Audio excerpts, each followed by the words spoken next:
बिस्मिल्लाहिर्रहमानुर्रहीम। दोस्तों, खाना काबा अल्लाह तबारक व तआला का वो घर है जहां अल्लाह तबारक व तआला फरिश्तों से फरमाता है, इस घर में मेरे बंदे जो कुछ मांग रहे हैं इनको अता कर दो। ये सब लोग मेरी रहमत के लिए हाजिर हुए हैं, लिहाजा इनकी झोलियां रहमत से भर दो। हज के दौरान ऐसे ऐसे मोजज़ात हो रहे हैं जिन्हें देखकर इंसान की आंखों से आंसू जारी हो जाते हैं।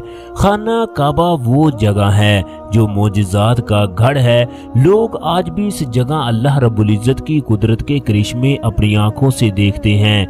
हज के दौरान फैसलाबाद से ताल्लुक रखने वाला पाकिस्तानी खाना काबा का तवाफ कर रहा था, जिसकी आंखों से ज़ारो कतार आंसू जारी थे। वो आदमी हर तवाफ के बाद खाना काबा के गिलाफ को पकड़कर दुआ करता, इसके बाद सजदे में गिर पड़ता, अल्लाह रब्बुल इज़्ज़त से अर्ज करता, ऐ मेरे मालिक, तू दो जहानों का मालिक है, तेरी मोहब्बत के क्या कहने, तू गफूर भी है, तू रहीम भी है। ऐ मेरे मालिक, मुझे तेरी जात की कसम, तू मुझे जहन्नम की आग में नहीं डाल सकता। अगर तूने मुझे जहन्नम की आग में फेंका तो मुझे दुनिया में क्यों भेजा?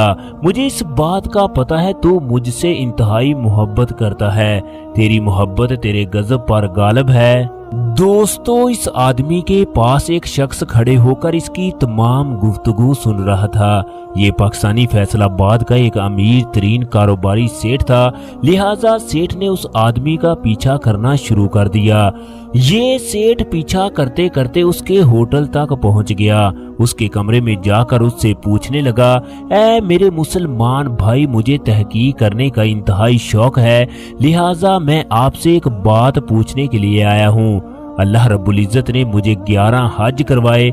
ये सब कुछ अल्लाह रब्बुल इज़्ज़त की रहमत की बदौलत हुआ। मैंने इन 11 हजों में वो बात नहीं देखी जो तुम्हारे एक हज में मुझे दिखाई दी। तेरा रब से मांगने का अंदाज इंतहाई खूबसूरत था। तू अल्लाह रब्बुल इज़्ज़त से इस तरह मांग रहा था जैसे कोई कान से कान लगाकर बात करता है, जैसे कोई अपने महबूब बंदे से सरगोशी से बात करता है। ऐ मेरे भाई, मुझे भी बताओ इस बात का क्या राज है? वो नौजवान सेठ को बताने लगा, मेरा नाम अकरम है, मैं फैसलाबाद के एक प्राइवेट अस्पताल में क्लर्क के तौर पर फराइज सरंजाम दे रहा हूँ। मेरे हज का एक अजीब सा वाकया है। मैंने 10 साल तक अपनी तनख्वाह से थोड़ी थोड़ी रकम को जमा किया ताकि मैं हज पर जाकर अल्लाह रब्बुल इज़्ज़त के घर का तवाफ कर सकूं। एक दिन मैं काम को मुकम्मल करके अस्पताल से बाहर निकला तो मैंने देखा एक औरत ज़ारो कतार रो रही है, जबकि उसका बेटा दोनों टांगों से माजूर हो चुका है। वो औरत जानती थी मैं इस हॉस्पिटल में क्लर्क हूँ, चनाचे उस औरत ने डरते हुए मुझे सलाम किया, फिर रोते हुए कहने लगी, सर मैं आपको काफी देर से तलाश कर रही हूँ। मेरा बेटा मोटरसाइकिल से गिरा जिसकी वजह से उसकी दोनों टांगों पर चोट लगी। हॉस्पिटल की इंतजामिया कहती है सबसे पहले फीस जमा करवाओ, इसके बाद तुम्हारे बेटे का इलाज किया जाएगा। मेरा बेटा मेरी कुल कायनात है, खुदा के लिए आप मेरी मदद करें। इसके बाद मैं सीधा एडमन के कमरे में जाकर उनसे गुजारिश करने लगा, ये एक गरीब औरत है, लिहाजा उसके बच्चे की मदद की जाए।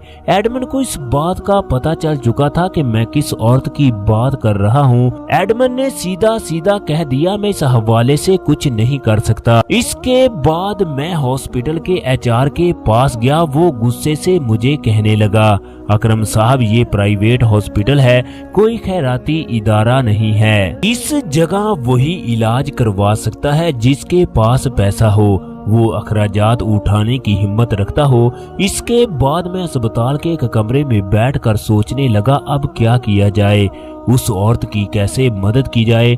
काफी सोचो विचार के बाद मैं एडमन के कमरे में चला गया। मैंने बच्चे को अपनी जिम्मेदारी पर दाखिल करने का कहा तो इन्होंने मेरी जिम्मेदारी पर बच्चे को दाखिल कर लिया। मेरा दिल इंतहाई मुतमईन था कि मैं एक अच्छा काम कर रहा हूँ। इसके बाद मैं पैसे लेने के लिए घर गया। मैंने घर की अलमारी से पैसे निकाले। इसके बाद मैंने आसमान की जानब देखा और दिल से आवाज निकली, ऐ अल्लाह, तू दिल के भेद खूब जानता है, تجھے اس بات کا پتہ ہے مجھے تیرے گھر میں آنے کا کس قدر شوق تھا۔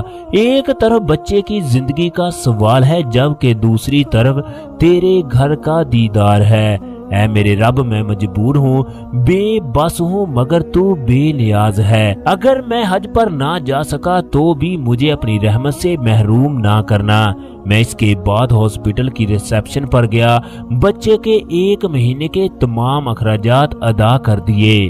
میرے دل میں حج پر نہ جانے کی انتہائی تکلیف تھی۔ میں 10 سال سے حج کا انتظار کر رہا تھا، اس کے ساتھ دل خوش بھی تھا کہ میں نے کسی انسان کی مدد کی۔ اب وہ سیٹھ پوچھنے لگا، آپ نے عورت کے بچے پر تمام رقم خرچ کر دی، پھر آپ حج کرنے کے لیے کس طرح پہنچے؟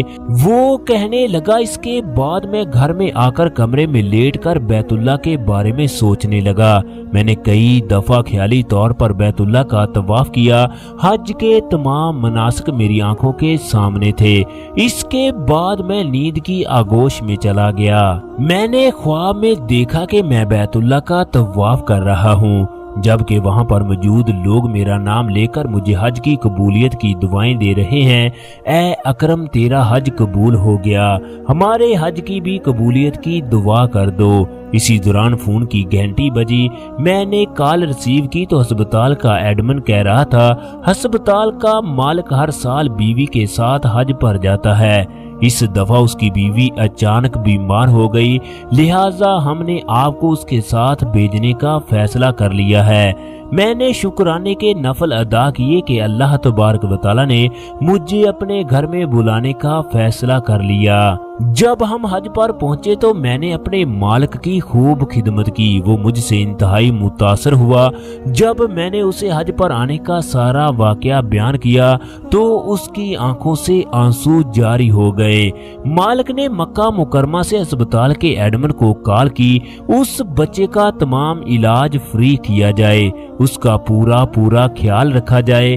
فیصلہ آباد کا سیٹھ سوچ میں پڑ گیا کہ محمد اکرم کس قدر خوش قسمت ہے کہ خواب میں ہی اس کا حج قبول ہو گیا، جبکہ میں نے 11 حج کیے مگر میری کیفیت اس طرح کی نہ ہوئی جس طرح کی محمد اکرم کی ہے۔ اللہ تبارک و تعالی سے دعا ہے، خالق کائنات تمام میرے دیکھنے والوں کو بیت اللہ کا طواف نصیب فرمائے۔ اللہ تبارک و تعالی سے دعا ہے، اللہ تبارک و تعالی ہمیں نیکی کرنے کی توفیق عطا فرمائے، آمین۔